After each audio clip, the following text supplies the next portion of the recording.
Šveicē īpašuma cenas ir augstas, īpaši pilsētās, un Ženēva konkrēti, par ko mēs varam runāt, ir regulāri topos pirmajās vietās starp pilsētām pasaulē ar augstāko dzīves dārdzību.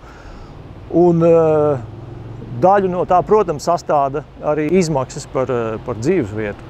Īpašuma cenas arī, protams, vietās, kas ir ierobežotas teritorijā, ir augstas. Un Ženēvā pilsētā dzīvokļu cenas tieši tāpat ir mērāmas miljonos.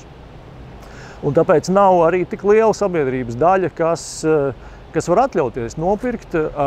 Cilvēki pārsvarā, ja pērk, tad pērk izmantojot kredītu, un tā nav lielākā sabiedrības daļa, kas izvēlas to darīt.